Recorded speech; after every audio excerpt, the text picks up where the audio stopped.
Piriformis pain is quite literally a pain in your butt. That's because your piriformis is a small hip rotator. It sits deep in your hip right here. If it gets tight or weak or otherwise irritated, it can cause tightness and pain right in the back of your hip and up into your lower back. But then also, because of its anatomical arrangement, the sciatic nerve actually comes out right underneath that piriformis. Pressure on it can cause reproduction of numbness, tingling, and pain symptoms that travel down your leg. But luckily, there's a lot of things that the right stretches and exercises can do to alleviate this pain. That's exactly what I want to share with you in this video today. Hope these help. Now, the first thing that I would recommend is some sort of massage or mobilization to this area in the back of your hip. A foam roller is a great way to do that. It's an easy way to promote relaxation and to just work out some of the tension that you might be experiencing back there. About 60 seconds is a good number to shoot for. If you don't have a foam roller available, let's get into some of these stretches that I have in store for you. The easiest thing to do is let's lay down on our back. I'm going to take the affected leg, so my left leg in this case, I'm going to pull that knee up towards my chest, but I'm not going to pull left knee to left shoulder. I'm going to pull my knee over to my opposite shoulder. And introducing that adduction, you're going to feel that a little more right back here, right back in the hip, right back in that piriformis area that we're after. About 20 seconds repeated 3 times is a good number to shoot for. In my experience, most people are tolerant to that stretch. If you want the next level, if you want something that's a little more aggressive and a little more effective, what you can do is get into this position with both knees bent, left leg crosses over the right leg. Now with my hands, I'm going to reach down in this hole right here, grab behind my right knee, and then pull that up and into my chest. And what we do there is introduce more rotation here at the left hip, and that's just a better, more efficient way to get a better stretch on that piriformis muscle. And we can hold that for 20 seconds and repeat that 3 times as well. Now, not everyone can get into that position. Pregnancy is a common cause of these piriformis type symptoms. It's not really easy to get into those positions. For you, I would recommend the modified pigeon pose. What you're going to do is come to your bed or your table or something that's about this height. You can take that affected leg and you can place it up onto that bed. So I'm on the outside of my left foot right now. In theory, my left knee should be down on the bed, but I've got some tight hip rotators going on. And then in this position, what you can do is just lean forward, kind of use your hands for support until we just get a nice, comfortable stretch deep in that hip, right in that piriformis area. I know that this one especially saved my wife during her pregnancies. And so hold that for about 20 seconds and then repeat that one 3 times. And this last stretch is a great way to work on rotation mobility in both hips. What we're going to do is sit on the ground with both feet out wide, let one knee fall to the middle as we rotate over onto the other hip, and that knee goes down towards the ground.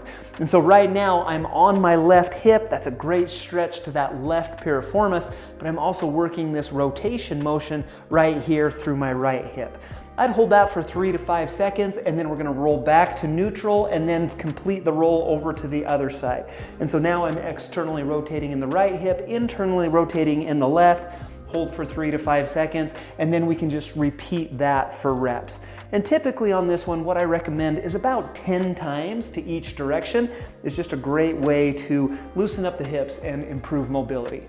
Now, a lot of times piriformis pain shows up as tightness in the muscle, but it's actually caused by weakness in the muscle. And so stretching helps it to feel better now, but strengthening is the thing we need to do to keep it away long term. And so these are my favorite exercises for that. The first one we're going to do is called a clamshell. You're going to lay down on your side with your affected hip up. And so if my right hip was the painful one, that's the right hip that's up right now.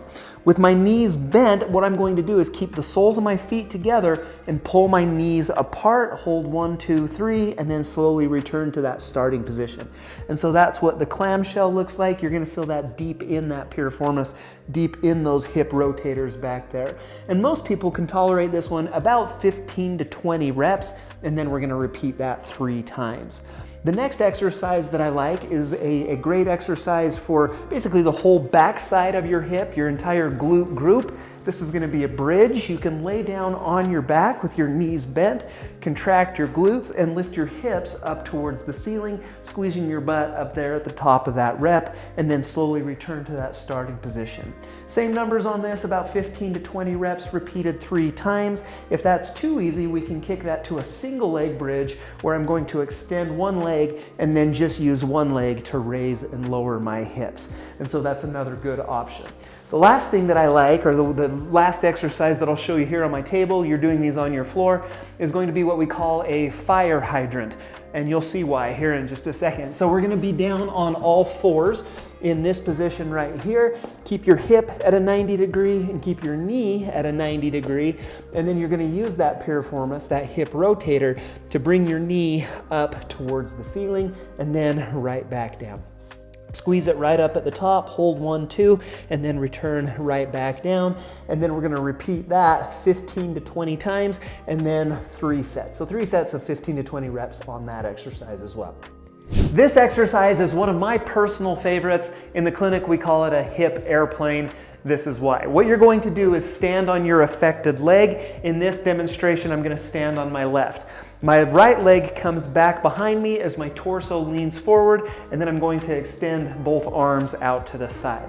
Now what I want to do is with my right hand, I'm going to reach down towards the ground, let my shoulders follow, and then let my hips follow. So my hips are going to, basically my right hip rotates down towards the floor. Now what I'm going to do is reach that right hand up and behind me towards the ceiling. As my shoulders rotate, my hips are also going to rotate up towards the ceiling, kind of open away from me.